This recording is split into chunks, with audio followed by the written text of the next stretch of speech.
चलिए, good morning to all of you. अभी हम लोग रिफ्लेक्शन पढ़ रहे हैं, प्रकाश का परावर्तन। तो रिफ्लेक्शन आपने देखा था, टू टाइप्स का था। एक रेगुलर रिफ्लेक्शन, जिसको स्पेकुलर रिफ्लेक्शन भी कहे थे, और दूसरा जो था वो था आपका इरेगुलर रिफ्लेक्शन, जिसको डिफ्यूज रिफ्लेक्शन कहते हैं। कौन सा कहते हैं? Diffuse reflection. आपने दो तरह का रिफ्लेक्शन देखा था। अगर प्लेन और चिकना सरफेस है, अगर प्लेन और चिकना सरफेस है, अगर प्लेन और चिकना सरफेस है, तब जो रिफ्लेक्शन होता था उस रिफ्लेक्शन को हम लोग रेगुलर रिफ्लेक्शन कहते थे। और उसके बाद कर्व अगर सरफेस है, रुखरा सरफेस है, तब जो रिफ्लेक्शन होता था उस रिफ्लेक्शन को हम लोग इरेगुलर रिफ्लेक्शन कहते हैं। यह बात हम लोग पहले से जान रहे हैं। तो रिफ्लेक्शन क्या करता है? रे को रिफ्लेक्ट कर देता है। जिस मीडियम से रे जाता है उसी मीडियम में रे को फिर से रिफ्लेक्ट कर देता है। तो सबसे अच्छा रिफ्लेक्टिंग सरफेस मिरर होता है। तो हम लोग प्लेन मिरर पढ़े, क्योंकि प्लेन मिरर एक अच्छा एग्जाम्पल है रिफ्लेक्टिंग सरफेस का, यानी मिरर एक अच्छा एग्जाम्पल है रिफ्लेक्टिंग सरफेस का। प्लेन मिरर है, समतल सरफेस है मिरर का। इसका मतलब कौन सा रिफ्लेक्शन होगा? तो आंसर इसका है रेगुलर रिफ्लेक्शन होगा। ये कहने का मेरा मतलब प्लेन मिरर से जो रिफ्लेक्शन के तरह तरह के फिनोमिना के बारे में, घटना के बारे में हम लोग स्टडी कर रहे हैं, ये रिफ्लेक्शन जो है यह रेगुलर रिफ्लेक्शन है, स्पेकुलर रिफ्लेक्शन है। इसके बाद फिर हम लोग स्फेरिकल मिरर पढ़ेंगे, कर्व मिरर पढ़ेंगे, तब हम लोग डिफ्यूज रिफ्लेक्शन की बातें करने लगेंगे। यानी अभी तक हम लोग रिफ्लेक्शंस पढ़ रहे हैं, उसमें भी रिफ्लेक्शन दो प्रकार का था। तो पहला टाइप का रिफ्लेक्शंस पढ़ रहे हैं, जिसको हम लोग रेगुलर रिफ्लेक्शंस या स्पेकुलर रिफ्लेक्शंस कहते हैं। रेगुलर रिफ्लेक्शंस और स्पेकुलर रिफ्लेक्शंस के लिए जो रिफ्लेक्टिंग सरफेस है वो सबसे अच्छा प्लेन मिरर है। इसीलिए हम लोग प्लेन मिरर के कॉन्सेप्ट पर काफी सारा स्टडी किए हैं। अब प्लेन मिरर का ही एक कॉन्सेप्ट है जो काफी इंपॉर्टेंट है, कोशिश करना समझने का, समझ जाओ तो ठीक है। कह रहा है expression for minimum width of plane mirror. Plane mirror का न्यूनतम चौड़ाई के लिए व्यंजक टू सी फुल फेस, ताकि उसमें पूरा चेहरा दिखाई दे, ऑफ ए पर्सन, आदमी का। यानी इसका हिंदी हुआ किसी आदमी का संपूर्ण चेहरा, किसी आदमी का संपूर्ण चेहरा देखने के लिए समतल दर्पण, देखने के लिए समतल दर्पण, छूटा हुआ है यहाँ पे, समतल दर्पण का न्यूनतम चौड़ाई क्या होगा? बच्चा पार्टी आप लोग ने देखा होगा, डेली चेहरा देखते हैं। घर में जो हम लोग यूज करते हैं वो कौन सा मिरर है? आंसर है वो प्लेन मिरर है, समतल दर्पण है। आप चेहरा देखना चाहते हैं समतल दर्पण में, तो कम से कम, जैसे ये मेरा चेहरा है, दर्पण की चौड़ाई कितना होना चाहिए? जितना बड़ा चेहरा है उतना बड़ा? आंसर है नहीं, उससे कम होता है, जो कि बताएंगे अभी समझ में आएगा। कम से कम कितना चौड़ा मिरर लेंगे ताकि पूरा का पूरा चेहरा जो है मेरा दिखाई दे? उसके लिए हमको फार्मूला स्टेब्लिश करना है, फार्मूला व्यंजक प्राप्त करना है। ध्यान से सोचना। तुम्हारा जो ये चेहरा है कहां से कहां तक, चेहरा का सबसे आउटर पार्ट कौन सा होगा, ईयर। ईयर यानी इतना दूर तक का इमेज बना सके तो उसके लिए कितना चौड़ा, लंबा नहीं बात कर रहे, कितने चौड़ाई का मिरर चाहिए ताकि आपका पूरा चेहरा उस मिरर में दिखाई देगा। यही है टॉपिक। तो चलिए देखते हैं। तो मैंने एक चेहरा बना लिया है, मैंने एक चेहरा बना लिया है, ये मेरा मुंडा है, चेहरा बना लिया है। यहाँ पर मिरर रखते हैं हम लोग। क्या ये बोर्ड पर यहाँ जगह है, नहीं है, 3D फिगर है। क्या बोर्ड पर यहाँ पर जगह है, नहीं है, तो मिरर हमको एक्चुअल में यहाँ पर लगाना चाहिए। मिरर हमको एक्चुअल में यहाँ पर लगाना चाहिए ताकि ये जो चेहरा है या मेरा चेहरा है इसका दिखाई दे क्लियरली। तो इधर तो जगह नहीं है, इसीलिए मिरर को ऐसे नहीं लेके ऐसे यहाँ पर लगा हुआ है मिरर। यानी ये पूरा जो सिस्टम था इस तरह से उसको चिपका दिए है कहा, नीचे। तो समझ में आ गया। तो ये मिरर है, डॉटेड लाइन बढ़ा दिए आगे। इस मिरर का क्या चौड़ाई होगा ताकि ये पूरा चेहरा दिखाई दे। यानी ये जो मिरर है M1 M2 इसका क्या चौड़ाई होगा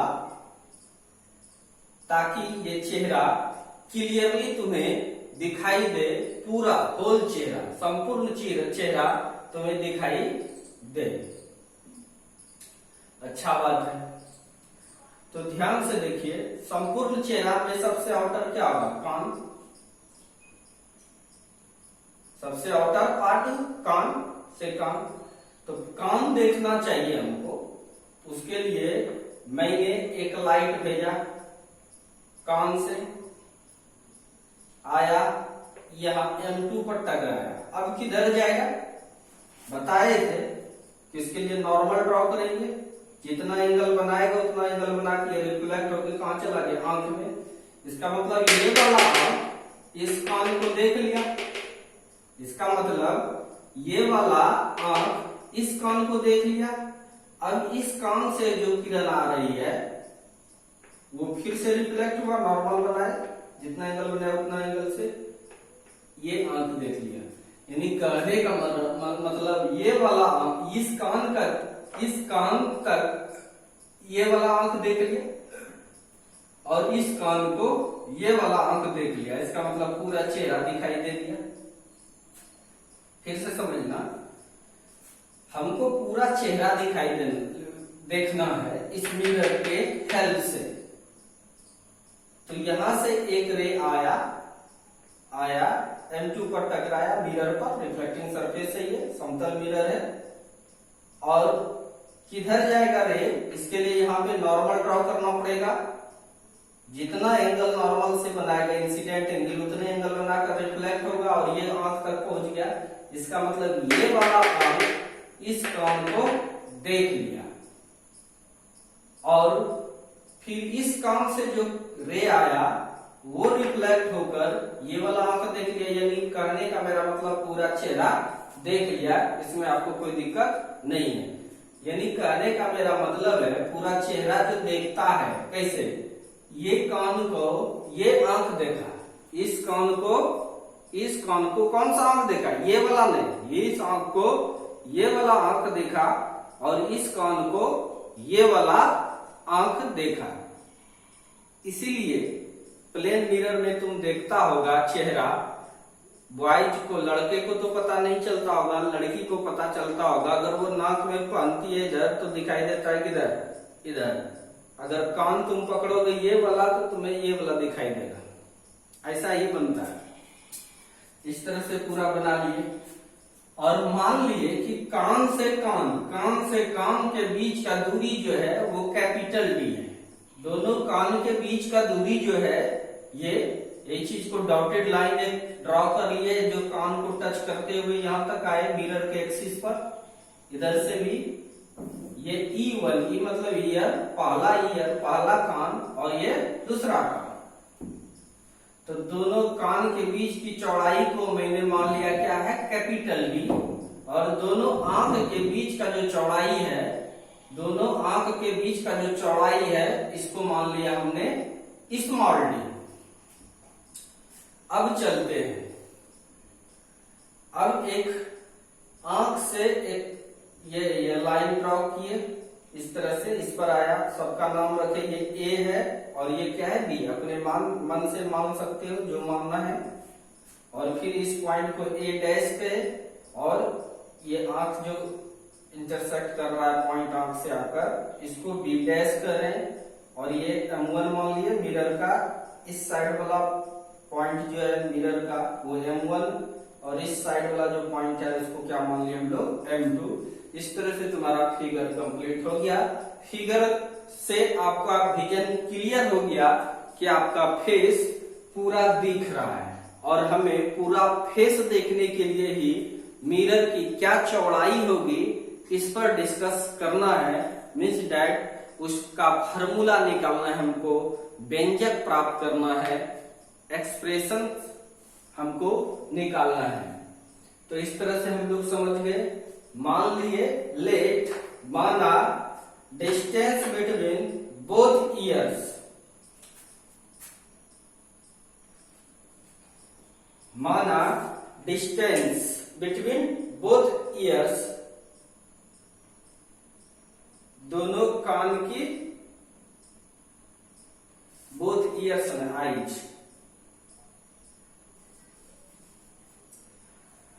माना डिस्टेंस बिटवीन बोथ आईज, दोनों आंखों के बीच की दूरी स्मॉल डी, दोनों आंख के बीच की दूरी कितना माने हैं, स्मॉल डी। अब डिस्टेंस बिटवीन बोथ ईयर्स, दोनों कानों के बीच की चौड़ाई, दोनों कानों की बीच की चौड़ाई, मतलब यही तुम्हारा संपूर्ण चेहरा है, इसीलिए विड्थ ऑफ फेस, चेहरे की चौड़ाई भी कर सकते इसको, जो कि मान्य हो तुम कैपिटल डी। दोनों कानों के बीच का चौड़ाई, वही तुम्हारा क्या है, चेहरे की चौड़ाई। समझ में आ गया।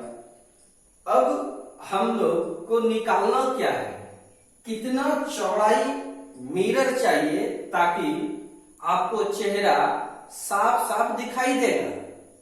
तो इसका मतलब है कितना चौड़ा मिरर है जो ये पूरे फेस को देख रहा है। यहाँ पर M1 और M2 है, क्या है, M1 और M2 है। बच्चा पार्टी ये निकालना है हमको, M1 और M2 कितना होगा। अगर मैं AM2 निकाल लूं, अगर मैं AM2 निकाल लूं,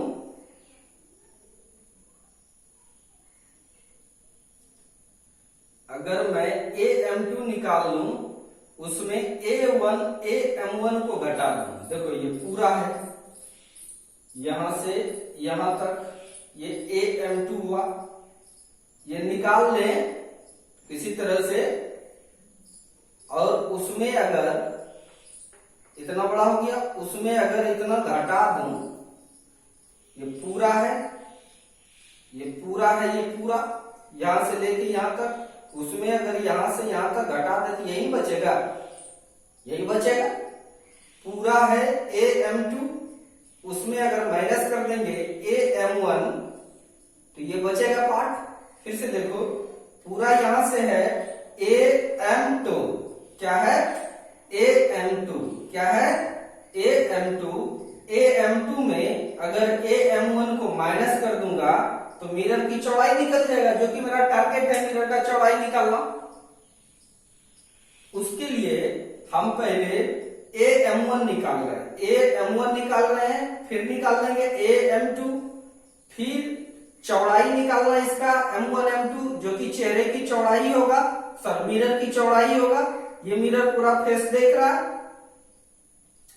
उस AM2 में AM1 अगर घटा देंगे तो मिरर की चौड़ाई निकल जाएगा। ये निकालना भी है कि पूरा चेहरा देखने के लिए मिरर की चौड़ाई क्या होनी चाहिए, कहीं कोई दिक्कत नहीं है। थोड़ा सा फेस पूछता हूं,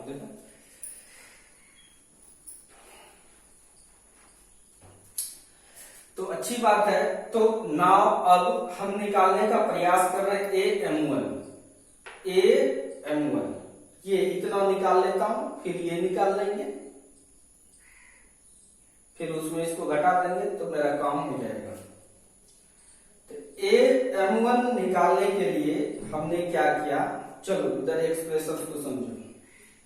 कैपिटल डी का मतलब क्या होगा, यहां से लेके यहां तक का डिस्टेंस, अरे ये जो डी है ये भी क्या होगा D, capital D minus small D. Small D क्या, यहां से यहां तक, कहने का मतलब यहां से यहां तक। कैपिटल डी यानी यहां से यहां तक में अगर ये और ये यहां से यहां तक घटा दूं, यहां से यहां तक में अगर इतना घटा दूं, ये कैपिटल डी हो गया। अगर ये घटा दूं तो क्या बचेगा तुम्हारा, ये वाला पार्ट कौन सा बचेगा, ये वाला बचेगा और ये वाला बचेगा। उसमें 2 से भाग दे दिए तो क्या बचा, केवल ये, क्या बचा, केवल ये। इसका मतलब d माइनस डी बाय 2 का मतलब हुआ ये इतना सा। इसको घटा दिए किसमें, पूरा d में। पूरा d कहां है, यहां से लेके यहां तक, तो पूरा d में अगर इसको माइनस कर दें तो ये बचेगा। अब उसका आधा कर दिए, अब उसका देखिए पूरा d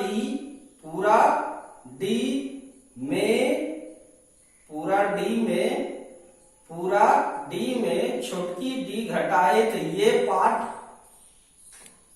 पार्ट यहां से यहां तक और यहां से यहां तक दोनों बचा। अब उसमें 2 से भाग दे दिए, एक पार्ट खत्म हो गया, केवल ये बचा। अब इसका मतलब केवल ये बचा, केवल ये बचा, या इधर कर सकते हो ये, या इधर कर सकते हो ये, तो ये बचा। इस चीज को पूरा डी में घटा देंगे, पूरा डी में घटा देंगे। तो पूरा डी कहां से, यहां से। लाइट कट गया था, कुछ टेक्निकल प्रॉब्लम होते रहता है हमेशा। चलिए ठीक है, तो हम लोग ने ये देख लिया था यहां तक। आगे चलते हैं, अब इसको सॉल्व करना बाकी रह गया है। सॉल्व करते हैं। 1/am1 यहां डाले, 1/2 था डाले। अब देखिए ना कुछ तो इस d कैपिटल D के नीचे 1 है, एलसीएम आ जाएगा 2, एलसीएम ले लिए 2। अब 2 into D, 2d plus minus minus d, minus minus plus d by 2। am1 is equal to 2 into 2 4, 2d में एक d घटेगा d, स्मॉल d बाय 4, यहां तक आ गया, यानी am1 निकल गया। अब am2 निकालूंगा। अगेन am2 के लिए तो कैपिटल D में माइनस हो जाएगा क्या, capital D plus small d by 4। उसी टाइप से इसको घटा। चलिए देखिए, तो इस बार am2 निकालने के लिए क्या करेंगे,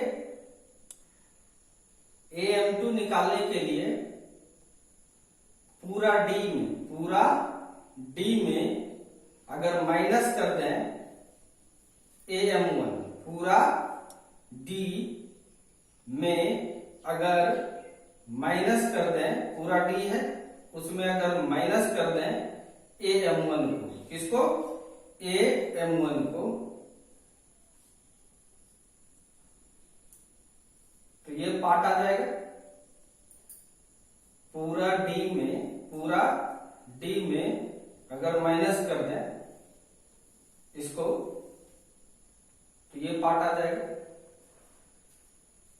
पूरा D में इसको माइनस कर देंगे तो ये वाला पार्ट आ जाएगा।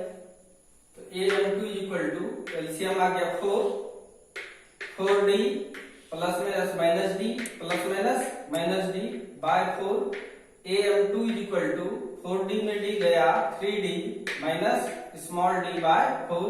हेंस m1 m2 अब निकालना है जो क्या है, विड्थ ऑफ मिरर, मिरर की चौड़ाई, उसको निकालने के लिए क्या कर देना होगा, AM2 में माइनस कर देंगे, ये बचेगा, AM2 पूरा है यहां से लेके यहां तक, उसमें माइनस कर देंगे तो बचेगा, तो माइनस कर देते हैं AM2 minus AM1, M1 M2 is equal to AM2 put करो value 3D minus D by 4, 3D minus D by 4 minus का माइनस दिए AM1 is equal to D plus D by 4,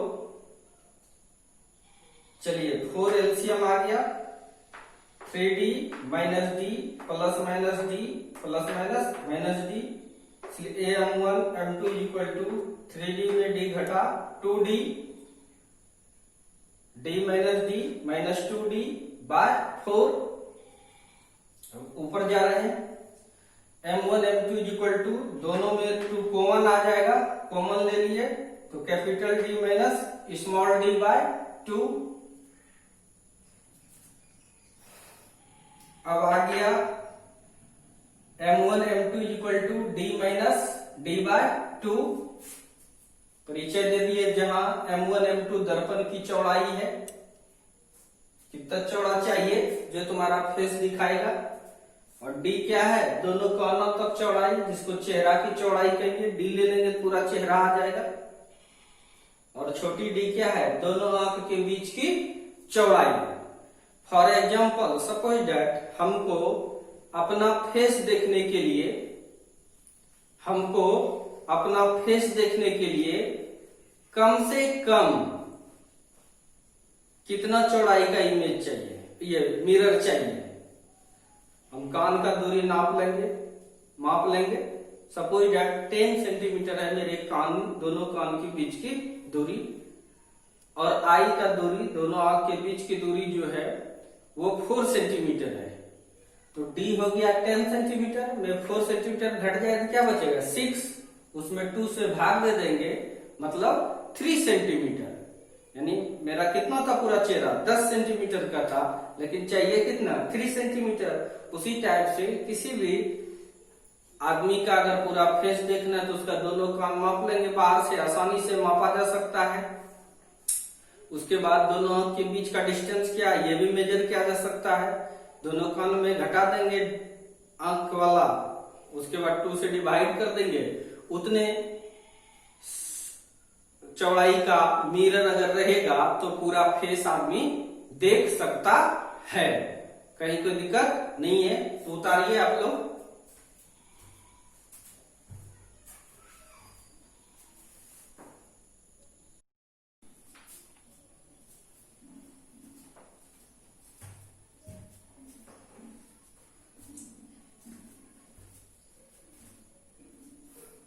चलिए देखिए नेक्स्ट टॉपिक हम लोग start करते हैं, थोड़ा गेट लगा लो।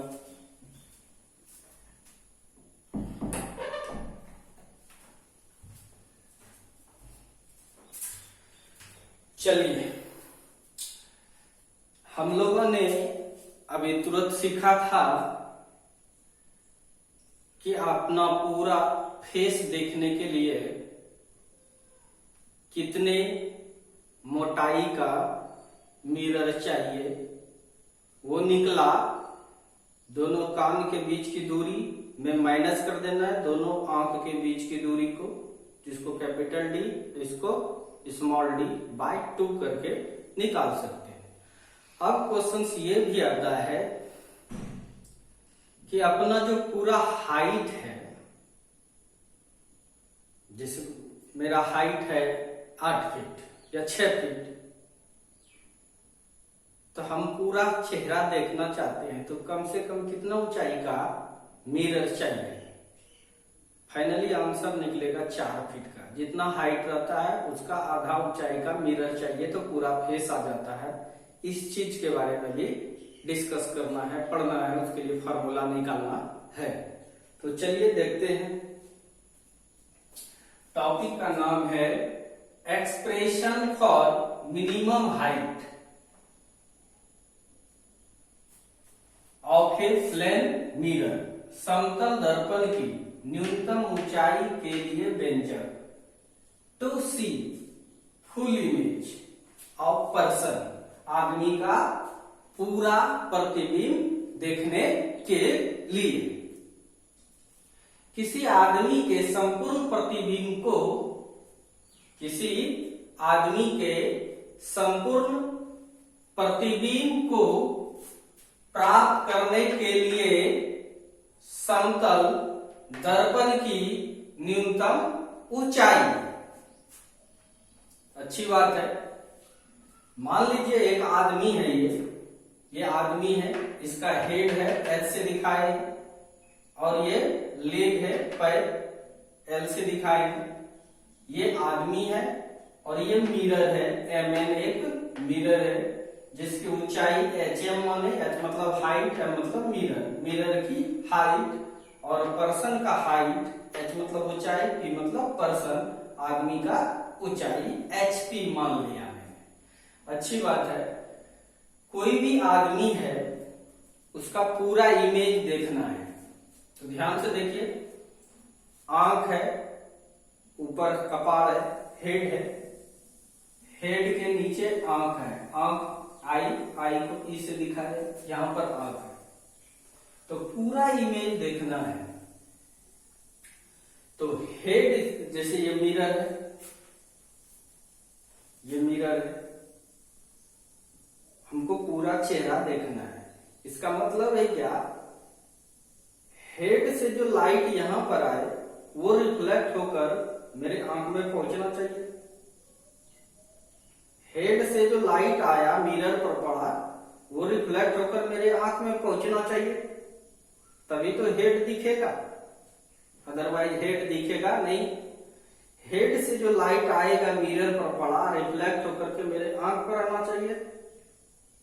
दूसरा, लेग, पैर, नीचे नीचे पैर से मिरर पर पड़ना, पैर से कहां पर, मिरर पर पड़ना चाहिए, उसके बाद रिफ्लेक्ट होकर कहां आना चाहिए, आंख पर आना चाहिए, तब पैर भी दिख जाएगा। तो इसीलिए 2 रे कंसीडर किया।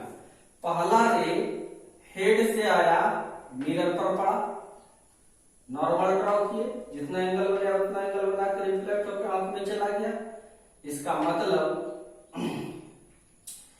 मतलब हेड दिख गया आपको, क्योंकि हेड से जो लाइट आया, मिरर पर पड़ा, रिफ्लेक्ट होकर आंख में घुस गया, इसका मतलब हेड आंख देख लिया।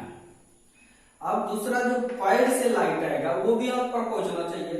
पैर से मान के चलो ये हाइट आया, यहाँ ये रे आया, पैर से इधर जाएगा, नॉर्मल ड्रॉ किए, जो एंगल बनाया वही एंगल से रिफ्लेक्ट होकर कहां चला गया, आंख में। इसका मतलब ये जो मिरर है, यहां से M से लेके N तक ये यूज में आ रहा है। इतना सा जो ये मिरर है, इसी मिरर के हेल्प से, यहां से यहां तक जो मिरर है, इस मिरर के हेल्प से हम इस आदमी का पूरा हाइट देख सकते हैं। हेड से लेकर लेग तक, सिर से लेकर पैर तक पूरा हाइट इस मिरर का यूज करके देख सकते हैं। नीचे नहीं भी मिरर रहेगा तो कोई दिक्कत नहीं है। इसीलिए तुम घर में रखे ड्रेसिंग टेबल जिसमें चेहरा देखते हैं, तुम देखना नीचे में सामान रखने के लिए दराज वगैरह सब बना दिया जाता है, क्योंकि तब फिर भी फुल इमेज उस ड्रेसिंग टेबल के सामने जाने पर हम लोग को दिखता है। वजह क्या है, नीचे मिरर लगाने की कोई जरूरत नहीं है, ये यूजलेस हो जाएगा, इसकी कोई जरूरत नहीं है, क्योंकि जितना हाइट है उतना बड़ा मिरर हमको चाहिए नहीं। कितना बड़ा मिरर चाहिए पूरा इमेज देखने के लिए, यही तो टॉपिक है जो फार्मूला हम लोग निकालेंगे, कहीं कोई दिक्कत नहीं है। तो ये तो नॉर्मल ड्रॉ कर दिए थे, इसको भी मिला दिया, यहाँ पर परपेंडिकुलर ड्रॉ किया, यहाँ पर नॉर्मल ड्रॉ किया रे को भेजने के लिए, ठीक है। पॉइंट मान लो अपने मन से, ये MN मिरर बता रहा है, MN जो है वो HM है, हाइट मिरर का। मान लो ये पॉइंट को A है, ये पॉइंट B है, और ये पॉइंट सी है और इसको ई मान लिए, ई मतलब आई, ई मतलब ई वाई आई, आई मतलब आंख, क्या है ये आंख है। अब चलते हैं, मान लेते हैं कि MC जो है वो x है, क्या है x है, और CN जो है वो y है। बच्चा पार्टी ध्यान से देखिए, ये अगर x है तो ये भी क्या हो जाएगा x ज्योमेट्री से, ये अगर x है, देखिए ट्रायंगल देखो, ये साइड और ये साइड बराबर है, ये दोनों कॉमन है, तो इसका मतलब तीसरा साइड बराबर होगा। फिर से देखना, ये साइड बेस दोनों का सेम है, हाइपोटेन्यूज भी कॉमन है, मतलब सेम है। जब किसी भी त्रिभुज का दो साइड आपस में इक्वल होता है तो हमें सोचना नहीं होता है, तीसरा साइड खुद ब खुद इक्वल हो जाता है। मतलब ये ज्योमेट्री से ये साइड, ये ट्रायंगल को देखिए, फिर ये ट्रायंगल को देखिए, देख लिया, ध्यान से देखो, ये साइड तो बराबर है, ये कॉमन ही है, मतलब ये भी बराबर हो गया दोनों के लिए, तो दो साइड बराबर है तो ये तीसरा साइड बराबर होगा। फिर उसी टाइप से ये भी क्या हो जाएगा x हो जाएगा, यानी ये x अगर तुमने माना ये भी x हो जाएगा, और ये भी यहां से यहां तक x हो जाएगा, यहां से यहां तक भी x हो गया। अब ये अगर y है, देखो ये आयत है ना, ये अगर y है तो ये भी y है। अब जो एंगल ये है वही एंगल ये है, ये साइड बराबर है, ये भी बराबर होगा, इसका मतलब ये y है तो ये भी y होगा, कोई दिक्कत नहीं है, ये सरफेस है। समझ में आ गया आपको। मान लेता हूं, लेट हाइट ऑफ मिरर की ऊंचाई HM, मिरर की ऊंचाई कितना है HM है, ये जो मिरर की ऊंचाई है वो क्या है HM। ध्यान से देखिए, यहाँ चमका भी होगा कि ये x माने थे और ये क्या माने थे हम लोग y, ये माने थे y। MC x था, CN y था, MC x था, CN y था। अब हाइट ऑफ पर्सन आदमी की ऊंचाई, यानी यहाँ हेड से लेके लेग तक h की, h मतलब हाइट की मतलब पर्सन मान लिया ये। बाय ज्योमेट्री से आते हैं, x जो माने हम लोग किसको MC को, किसको MC को, ये MC क्या है AE है, AE भी लिख सकते हैं, HAB है, ये HAB लिख सकते हैं। यानी कहने का मेरा मतलब ये और ये दोनों बराबर है, तो ये पूरा अगर लिखेंगे HE by 2 कर सकते हैं, x को हम लोग HE by 2 लिख सकते हैं, HE by 2, चूंकि ये और ये बराबर है और इसका आधा x है, आधा कर दी, HE by 2, इक्वेशन इसको फर्स्ट मान लिए। अब y बराबर लिख सकते हैं, ये जो y है CN, y क्या है CN, इसी को हम लोग लिख सकते हैं B, ये या इसी को लिख सकते हैं BL, कोई दिक्कत नहीं है। अब BL देखिए, पूरा हम ले लिए BL, EL में भाग दे दिए 2 से तो ये निकल जाएगा BL, इसलिए BL को हम लोग लिख सकते हैं, ये जो BL है इसको लिख सकते हैं EL by 2, इक्वेशन सेकंड हो गया। By adding equation first and second, समीकरण 1 और 2 को जोड़ने पर, तो जोड़ रहा हूं, जोड़ दो। इक्वेशन फर्स्ट है x प्लस y, जोड़ दिया x प्लस y, और इक्वेशन HE by 2, तो यहां लिख दिया HE by 2, EL by 2 भी लिख दिया, जोड़ दिया दोनों इक्वेशंस को। x plus y is equal to, LCM आ गया 2, HE plus EL, x plus y is equal to HE plus EL, देखो यहां से HE हो गया प्लस EL मतलब पूरा आ गया। अब पूरा क्या है? HL। क्या है पूरा? HL। इसलिए He प्लस EL को HL लिख सकते हैं बाय टू। अब देखो HL क्या है? HL हाइट है। क्या है ये? हाइट है। किसका? पर्सन का। x प्लस वाई, देखो x कितना दूर था, plus y। x plus Y क्या है? मिरर का हाइट, जिसको किससे दिखाए? HM से। इसलिए तुम्हारा निकल गया HM इज इक्वल टू क्या निकला? HP/2। आसान हो गया। यानी तुमको अगर मिरर का हाइट निकालना है तो पर्सन का कितना हाइट है वो मेजर कर लो, उसमें 2 से भाग दे दो, तुमको मिरर का न्यूनतम हाइट पता चल जाएगा। क्यों? कम से कम उतना साइज का तुम मिरर लोगे तो उस आदमी का पूरा फेस आसानी से देख सकते हैं, कहीं कोई दिक्कत नहीं है। जैसे अगर 10 फीट का आदमी है, पुट करेंगे 10/2, क्या हो जाएगा? 5 फीट। डिफरेंट टाइप का न्यूमेरिकल्स बताएंगे, तो इस तरह से समझ में आ गया। 6 फीट का है तो 3 फीट। आसानी से डायरेक्ट क्वेश्चंस बनता है ये सब। अब अगले पॉइंट पर चलते हैं। इसको वीडियो पॉज करके लिख सकते हैं। देखो एक बार छोड़ देता हूं, ठीक है।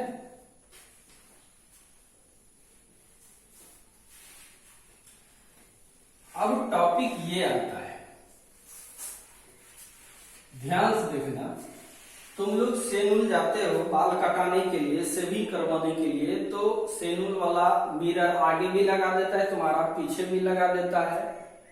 और तुम जब बीच में जाते हो तो बहुत सारा इमेज इधर, बहुत सारा इमेज बनता है। यानी 2 प्लेन मिरर अगर रहेगा, एक मिरर दूसरा मिरर रहेगा, डिफरेंट एंगल पर अगर 2 प्लेन मिरर को रखा जाता है तो डिफरेंट संख्या में इमेज बनता है।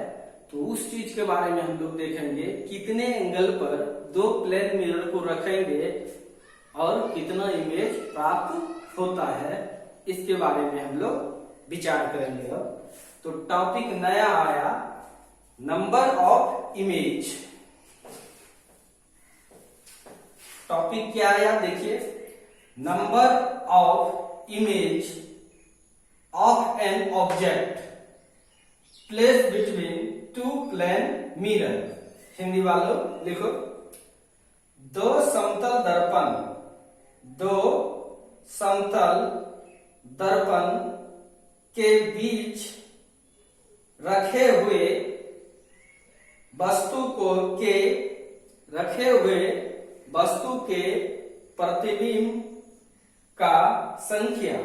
यानी 2 प्लेन मिरर रहेगा, उसके बीच में अगर कोई वस्तु को रखते हैं, कितना प्रतिबिंब बनेगा, इसकी संख्या के बारे में हमको चर्चा करना है। तो चलिए देखिए, मैंने 2 मिरर ले लिया, एक M1 मिरर है, दूसरा क्या है? M2 मिरर है। दोनों को थीटा डिग्री के कोण पर रखे। कितने पर? थीटा डिग्री के कोण पर रखे और इसके बीच में कोई वस्तु रख दी, एनीथिंग, कुछ भी हो सकता है। ऑब्जेक्ट रखे, ऑब्जेक्ट मतलब वस्तु, कोई वस्तु रखे, तब इसका इमेज कितना बनेगा, वो इमेज की संख्या हमको निकालना है। इसके लिए फॉर्मूला होता है, ध्यान से देखिए। इस पॉइंट पर बात करें, टोटल एंगल कितना बनेगा? एक सर्किल पूरा करेंगे तो, एक सर्किल जब पूरा होता है तो 360 बनता है, लेकिन पूरे सर्किल पर हमको इमेज नहीं निकालना है, हमको ये थीटा डिग्री पर। जैसे कुछ इस तरह से मान के चलो, इस क्लासरूम में बहुत सारे स्टूडेंट्स हैं, तो कैसे जानेंगे कि इसमें कितना स्टूडेंट है? वो पता करने के लिए मैथ का इस्तेमाल करेंगे। देखो करते हैं, फिर तुम विश्वास करना। स्टूडेंट रह कहां रहा है? एरिया में, नॉट ए वॉल्यूम। वॉल्यूम का मतलब क्या? स्टूडेंट के ऊपर स्टूडेंट के ऊपर पूरा रूम भर जाएगा तब ना वॉल्यूम हुआ, पूरा स्पेस। लेकिन क्या ऐसा रहता है स्टूडेंट? नहीं। गेहूं अगर रखा हुआ है तो वॉल्यूम में रह सकता है, गेहूं के ऊपर गेहूं, गेहूं के ऊपर गेहूं, इस तरह से। स्टूडेंट कहाँ रह रहा है? एरिया में। तो मान के चलो हमने जो एरिया लिया, इस रूम का एरिया निकाल लेंगे पूरा, इस रूम का पूरा एरिया निकाल लेंगे, कितना एरिया है इस रूम का, उसमें एक स्टूडेंट के एरिया से डिवाइड कर देंगे, तो उसमें कितना स्टूडेंट मौजूद है उस क्लासरूम में यह पता चल जाएगा। समझ में आ रहा है कि नहीं?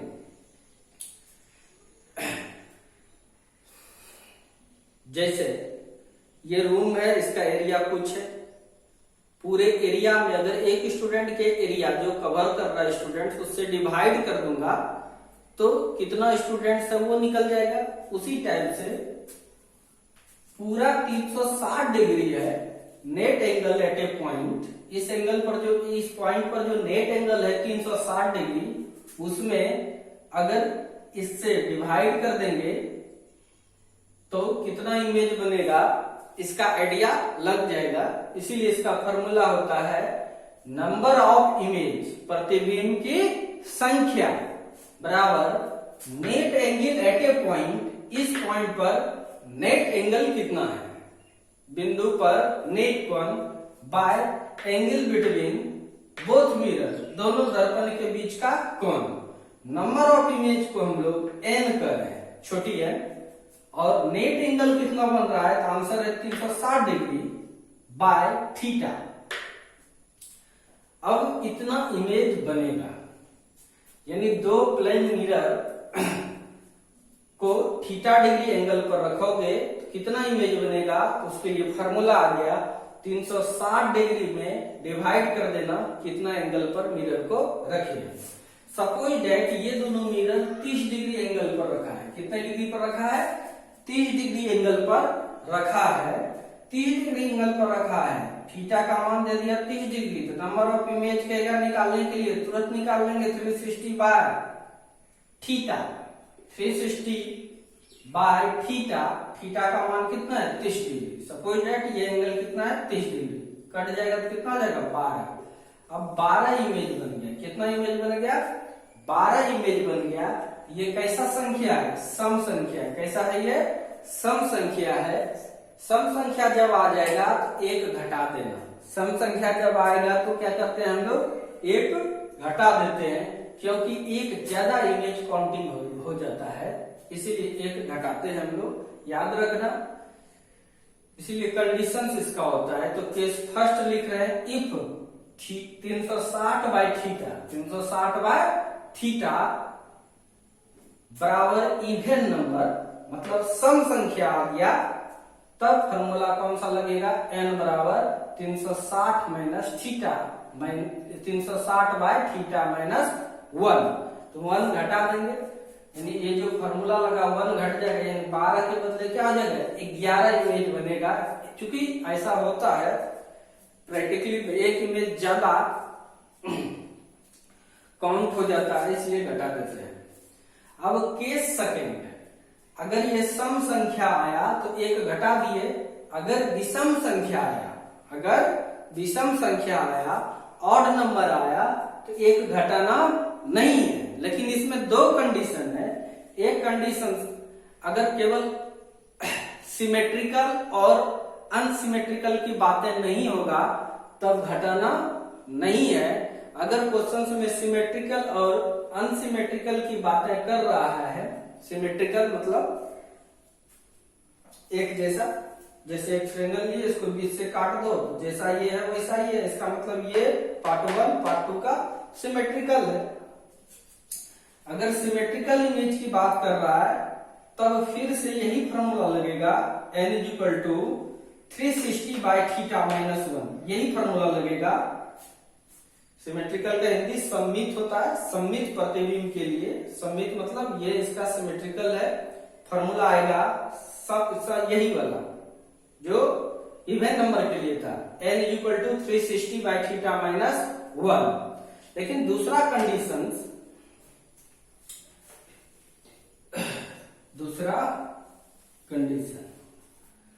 Condition number B, condition number B अगर रहेगा फॉर अनसिमेट्रिकल इमेज। अगर अनसिमेट्रिकल इमेज बन रहा है, कैसा इमेज बन रहा है? अनसिमेट्रिकल, असमित, असमित प्रतिबिंब के लिए। अनसिमेट्रिकल इमेज, असमित प्रतिबिंब के लिए। जैसे असमित मतलब एक जैसा नहीं होना चाहिए। जैसे एक ट्रायंगल बना है, अगर यहां से काट दूं तो ये जैसा है वैसा ये नहीं है, इसीलिए ये कैसा है?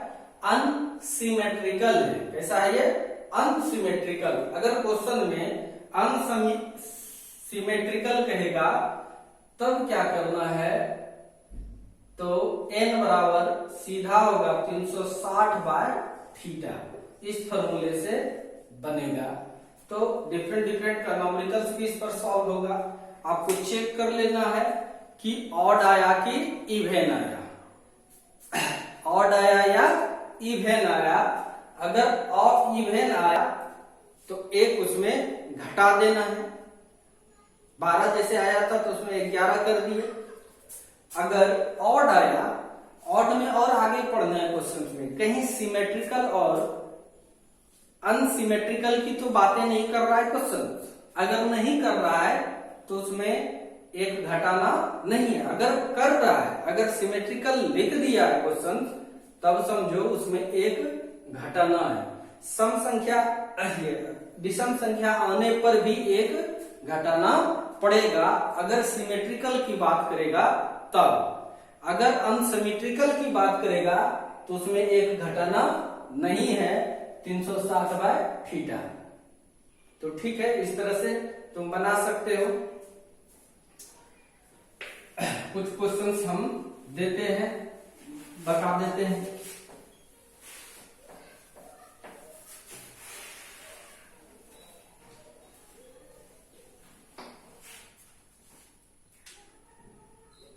क्वेश्चन लिखिए, in the given figure find the number of image. Number of image दिए गए चित्र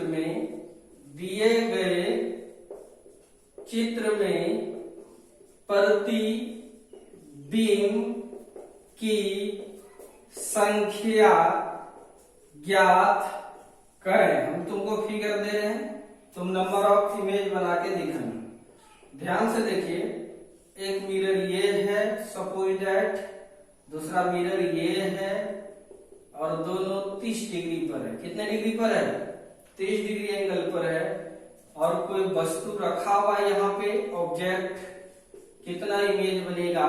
तो तुरंत n बराबर फॉर्मूला इस्तेमाल करेंगे, 360/θ। तो 360/θ 30 डिग्री है, कट जाएगा, कितना आया? 12। कितना आया? 12। सम संख्या आ गया। कौन सी संख्या आया? सम संख्या आया। अब क्वेश्चंस में सिमेट्रिकल अनसिमेट्रिकल की कोई चर्चा नहीं कर रहा है, एक घटा देंगे तो इसका आंसर जो होगा नंबर ऑफ इमेज 12 में एक घटा देंगे, कितना लगेगा? 11 इमेज। कोई दिक्कत? तो इस तरह से हो गया। अगर ऑड नंबर आता तो अगर ऑड नंबर आता तो ऑड ही नहीं देते, 11 अगर आता सपोज दैट आंसर तो 11 ही। अगर कहता सिमेट्रिकल इमेज, फिर घटा के तब 10 कर देते, घटा के तब 10 कर देते। अगर कहता अनसिमेट्रिकल इमेज, तब सीधा 11 का 11 ही रहता। तो इस तरह से पहला सवाल हो गया। दूसरा, अच्छा कुछ बच्चा सोचता होगा 30 डिग्री, अच्छा ऐसे मिरर रखे, एक मिरर यहां पर है और यही जो है ये मिरर, इसको इस जगह ले लेके यहां पर रख दें। ये सेम है, इसी चीज को यहां पर न था, यहाँ पर था, इसको उठा करके जैसा था उसी टाइप से यहाँ रख दिए, यहाँ रख दिए। अब बताइए तो ये भी 30, ये जो 30 डिग्री है ये भी 30 डिग्री है। ऐसा नहीं कि ये यहीं रहेगा तभी एंगल होगा, ऐसा कोई बात नहीं है। मिरर है, एक यहाँ एक उधर लगा सकते हैं, कोई दिक्कत नहीं है। अगर 0 डिग्री पर रख दें, किस पर रख देंगे? 0 डिग्री पर, तो एक मिरर ये होगा, दूसरा ऐसे गिरा देंगे 0 डिग्री हो जाएगा। लेकिन इस चीज को हम लोग ऐसे भी रखे हैं पैरेलल, तो ये भी क्या आ जाएगा? 0 डिग्री। यहाँ पर थीटा कितना डिग्री है? 0 डिग्री। कितना इमेज बनेगा? तुरंत निकालेंगे, n equal to 360 by theta. तो थीटा 360 बाय थीटा कितना? 0। 0 से किसी भी संख्या में भाग देंगे। 0 मतलब होता है अत्यंत छोटा। 0 मतलब क्या होता है? अत्यंत छोटा। उससे भाग देंगे तो अनंत हो जाता है, हम लोग को पता है मैथ से। इसलिए n इक्वल टू क्या हो जाएगा? इन्फिनिटी। 0 से किसी संख्या में भाग देने पर क्या हो जाता है? अनंत। इसका मतलब 0 डिग्री पर, यानी ये रूम है, एक छत पर मिरर लगा दो, एक नीचे मिरर लगा दो और बीच में ऑब्जेक्ट रख दो। ये पेन रख दिया, एक ऊपर इमेज, एक ऊपर में मिरर लगा दिया, या वैसा नहीं तो एक उधर वाला दीवार में मिरर सेट कर दिया। जैसे शेड्यूल में रहता है, एकदम टेढ़ा नहीं, सीधा नहीं रखता वो लोग, सीधा उधर लगा दिया, एक मिरर इधर लगा दिया, बीच में तुम बैठ गए। अब तुम देखना इधर भी बहुत सारा इमेज बन रहा है और उसमें भी बहुत सारा इमेज बन रहा है, अनंत लगेगा, अनंत है। जब 0 डिग्री पर रख दोगे तो, यानी कनेक्ट का मतलब एक मिरर ऐसे, दूसरा मिरर ऐसे, इस तरह से रख दोगे। बीच में तुम अगर रहोगे, तुम्हारा जो चेहरा निकलेगा बहुत बड़ा। तो छोटा छोटा दुकान कपड़ा सबका देखा होगा, इधर मिरर और इधर भी मिरर लगा देता है, बहुत बड़ा दुकान देखने में लगता है। मोबाइल सबका दुकान सब में जाते हैं तो उसके लिए तुम्हें फॉर्मूला निकल गया, कितना हो जाएगा? ये अनंत बनेगा। कितना बनेगा? अनंत बनेगा। अब 90 डिग्री पर रख देंगे। कितने डिग्री पर? 90 डिग्री पर। तीसरा नंबर, अगर 90 डिग्री पर रख दिए, एक मिरर इस तरह से रख दिए, दूसरा ऐसे रख दी, यानी एक ये दीवार में, दूसरा नीचे तल में, या एक दीवार में, दूसरा छत पर। अब तुम बीच में खड़ा हो जाओ, कितना इमेज बनेगा? ये 90 डिग्री पर है, कितना पर? 90 डिग्री पर। तो इमेज निकाल देंगे, थीटा इक्वल टू कितना? 360 बाय थीटा। 360 बाय थीटा कितना है? 90। कटा देंगे, कितना आ जाएगा? 4। सम संख्या आया कि विषम संख्या? आंसर है सम संख्या आया। n का मान कितना निकलेगा? 4 - 3 4 - 1 कर देंगे। चूंकि इसके लिए जब सम संख्या निकल जाता है तो फॉर्मूला क्या आता है? 360 बाय थीटा -1। 360 बाय थीटा 4 आया, उसमें माइनस कर देंगे 1, तो कितना आ जाएगा? 3। ऐसा न्यूमेरिकल्स हम बताएंगे आपको, और सारा ढेर सारा न्यूमेरिकल्स बताएंगे। अभी पहले थ्योरी कंप्लीट होने दीजिए। आपको बता रहे हैं कि अभी रेगुलर रिफ्लेक्शंस चल रहा है। रेगुलर रिफ्लेक्शंस के लिए कैसा सरफेस चाहिए? प्लेन सरफेस चाहिए। इसलिए प्लेन सरफेस की चर्चा कर रहे हैं। प्लेन सरफेस, तो मिरर एक अच्छा सरफेस होता है लाइट के लिए, रिफ्लेक्टिंग के लिए। मिरर सबसे बेस्ट एग्जांपल है। ऐसे जो भी वस्तु दिखता है सब रिफ्लेक्ट करता है लाइट, सबका सब रिफ्लेक्टिंग सरफेस है। एक मिरर एक अच्छा एग्जांपल है, उसमें हमको अच्छा क्लियर आता है समझ में, इसलिए हम लोग मिरर को रिफ्लेक्टिंग सरफेस के लिए यूज करते हैं। मिरर में जो रिफ्लेक्शंस होगा वो कैसा रिफ्लेक्शंस होता है? रेगुलर रिफ्लेक्शंस होता है। कैसा होता है? रेगुलर रिफ्लेक्शंस होता है, जिसको हम लोग नियमित परावर्तन करते हैं, और दूसरा नाम है इसका स्पेकुलर रिफ्लेक्शन। ठीक है, इसको नोट कीजिए, फिर नेक्स्ट आगे बढ़ते हैं।